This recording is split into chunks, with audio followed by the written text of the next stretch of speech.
All right, and we are back with the discussion on the Monday Town Hall. It's still heated even during the break. And Robert Sossion, we were coming to you. You've heard from the parents. They say they've tried to take their students to school. It's impossible to do that. You think they are the ones to blame? I think practically we have to speak from the law, because the law was not created in vain for people to choose when to violate and when not to violate.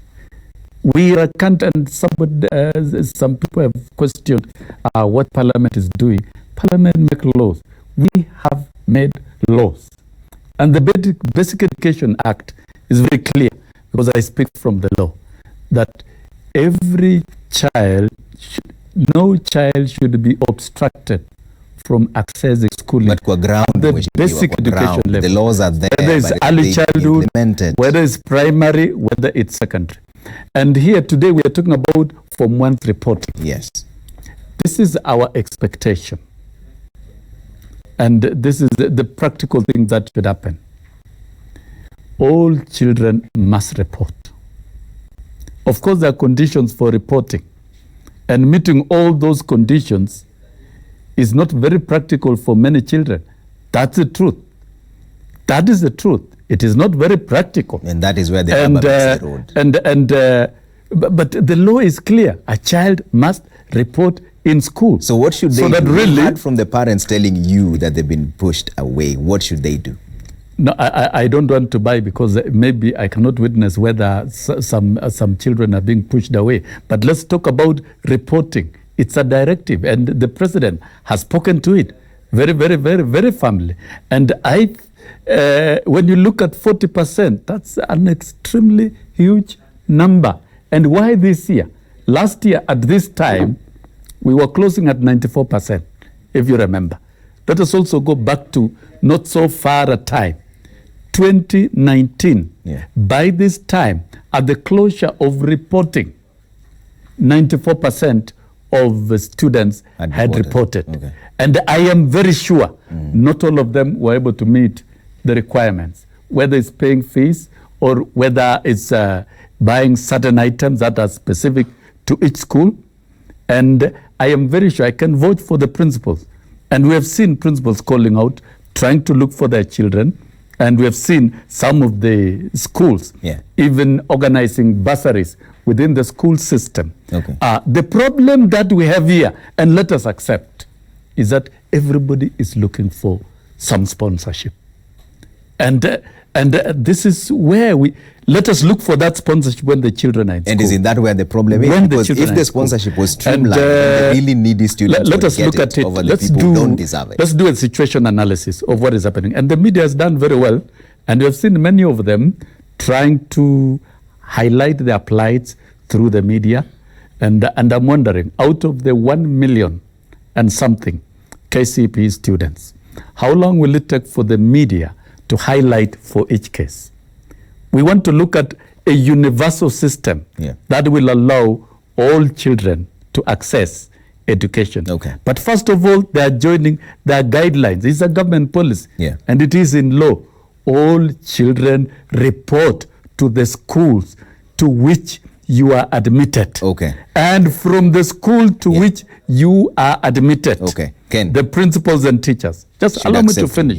Because we don't need to waste, to cause confusion. There's a very big divide here between you and the parents. That's what I'm trying to get. Once students report in schools, you can identify those who are not able to pay fees, those who can pay, those who have paid, and from there you can engage the parents or engage administration. Look at it, for example, we were shown students who were the street children in Eldoret. Yes. Surely, do you expect anybody to pay to pay fees for a street child in Eldoret? And the question is, have those children reported to the schools to which they were admitted? The big question here is, have all these students reported to those particular Some schools? Of the parents here just told you that they were turned away. Those are isolated cases. And I know. All right, let's bring in the rest of the parents. I think it's also fair because there are several questions that have been asked. And I'm expecting that Honorable Sossion sitting in Parliament could probably be able to enlighten the public and us what is happening in Parliament about the bursaries. Because one of the proposals I have tonight is that by the time we get to such a time next year, the Ministry of Education should have led all other bursary kitties, the Equity Foundation and everybody else to streamlining so that all those are in a system, so that then we will be able to see, even under the constituency bursary fund, how much is given. Those children should be captured so that you're not able to get from Makadara constituency, then you cross to this other constituency, then you cross to, So I think it's only fair for us to hear what is this fund about. Agreed. In the SDG 4 agenda, what we call means of achieving SDG, of course I talked of 3. 1, governments investing in school infrastructure, which our government is doing. And then 2, enhancing scholarships. And that is where we have a problem in this country. Initially, the bursaries used to be run at the ministry and it was targeted at the school. And at the school level, teachers would identify the needy students. That system worked extremely well, but it was politicized and taken to the CDFs. But over time, we have had expanded funding of scholarships. Other corporate institutions have come in. The Equity Foundation is here. But she's suggesting that they all the CDF, what is the criteria for government I'm getting down. We've got to deal with all the sponsorship, because all the scholarships that are coming from the different institutions looks unstructured. It is now time that we sit and have a master plan infrastructure on how to deal with all the bursaries from the Constituency Development Fund, from the different banks, there's also Council of Governors, they're floating their own scholarships, and all the different groups. Because here, when you listen, there are questions here. The MCA has not considered us for bursary. What was the infrastructure of identifying? It is now time that we have realized that there are many willing sponsors beyond even the local. Of course, under target number 2, what we call means number 2 of scholarship, there is North-South cooperation. What we saw the minister trying to target some foreign scholarships, targeting poor children to the slums. Those are external sponsorship. So right now, as a country, we've got a host of different financiers trying to target parents. We need to consolidate all that and make it work. But you see, while we are here, because I've given you the status of last year, 94% reporting. Today we are at 60%. And what are the parents saying? I don't have this. I'm still looking for some scholarship. That is what is coming out commonly, including even the students in the street. No. Yeah, you're fine. Thank you, Trevor. I think Honorable Sossion, in Everett Stander's words, is speaking for the civilized. The rest of us, I want to speak for the bush. Honorable Sossion keeps on referring to law. I am a lawyer by profession, and I'm actually a teacher by profession, a trained teacher. And I have taught English and literature in a number of schools, and I practice law. Government is seriously in violation of international law relating to the right to education. What the international law says, which has been domesticated in our Article 53, is that every child has a right to free and compulsory basic education. That is where it ends with the government of Kenya. The government of Kenya does nothing to look at the constitutive elements of right to education, which is affordability, accessibility, equity, and merit-based education. Honorable Sossion is here telling parents to just walk into schools and take their children. Government purports to be paying for tuition alone. Where do you expect this child who has walked to school after listening to you on Monday night show to get lunch on the first day? And government insists it is up to the parent to provide lunch. We are putting our principals in awkward positions. A no-cent principal will receive a population without a framework on how to feed this child on at least 2 meals in a day.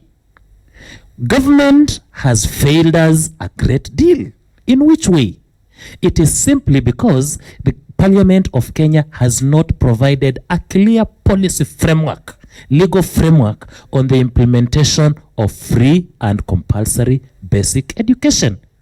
Honorable Sossion should be telling us that in the forthcoming budget, they are going to cater for the Form 1s next year. They sent money to schools ahead of students. So that come January, Sossion is telling us in school A, we have sent 60,000. So let all students who are supposed to get into that school go. They'll get uniform, they'll have lunch as they wait for bursary. And I want to support Janet. We cannot run education in this country by relying on sponsorship, on scholarship, or by charity. It is the responsibility of government to provide education. Right. And no serious government official should even mention Equity Bank, Cooperative Bank, or any other institution in funding education. And very lastly, Trevor, what we should do as a government is that we should make education affordable. We should increase capitation. We should remove the lunch program as a burden to the parent, back to the burden to government. Okay. All right, let's hear from the parents in the building. Ma'am, tuanze na jina tafadhali. Una mtoto wewe kwanza? Karibisha microphone. Kwa majina yangu naitwa Ruth Nyambura. Mimi niko na mtoto wa form 1. Serikali inasema kuwa nyinyi ndio mmekataa kupeleka watoto shule. Hapana, wangu nilimpeleka date 14. Skule niliambiwa nimpeleke. Nikaenda nikalipa yenye nilikuwa naye. Nikaambiwa niwache vitu nirudi na yeye, niende nilete uniform. Uniform ni 9,650. Nikarudi na yeye na niko na yeye kwa nyumba. Kwa hivyo walikataa, waliniambia kama ana uniform hawezi kaa, nirudi na yeye. Na basari ulitafuta? Nilitafuta lakini hatujadurudisha bado. Upande ya kwetu bado rudisha. Tumejaza lakini hatujadurudisha. Asante. And I'll start with you again, ma'am. Tafadhali tuanze na jina lako alafu tuambie wewe una mtoto na uko shuleni ama hapana. Kwa majina naitwa Joyce Awinja. Mimi ni board member wa Our Lady of Fatima Korokocho Slum. Mimi nimekuja hapa kurepresent wazazi. Kama venye mnasikia wazazi wakisema si tuko kwa board. Shule yetu iko kwa slum Korokocho venye mnajua huko. Sasa huwa tuko na cases kama za needy students. Venye naongea hivi mimi niko na mwenye na sponsor, mwenye na lipia, mwenye naangalia venye anakula juana wazazi kabisa. Tukikuja kwa mambo ya basari, niliamua kumshughulikia. Nikachukua report form yake, nikachukua ID yangu na kura, nikaenda kwa line. Ile kitu ningeomba kwanza, hiyo system ya kwenda kuapply basari inafaa iangaliwe kimakini kwa sababu hiyo basari ikisemwa ni leo, kuna watu wanalala kwa line. Sawa. Asante. Acha tumgize utusikie mwingine pia. Ma'am, tuanze na jina tafadhali, uniambie kama una mtoto ama la. Karibisha microphone karibu na mdomo. Kwa majina naitwa Pamela Simwa. Mimi niko na mtoto Chabakali Boys. Na huyo mtoto anasponziwa na Affecto. Mimi ni mmoja wao wa wazazi ambao wako needy. Yaani mzazi mwenye akiwezi, na kuweza kwangu Affecto ndio ilinisaidia. Sawa. Asante. Mzee, tusikie kutoka kwako tafadhali, utuambie jina alafu utuambie waheshimiwa wanasema kuwa nyinyi ndio mmekataa kupeleka watoto shule. Kwa majina naitwa Mark Ambaza. Na kusema mimi nilikuwa na mtoto. Ninaye mtoto ambaye alisaidiwa baada ya Affecto kuja na kuriski vile amesema ni kuriski.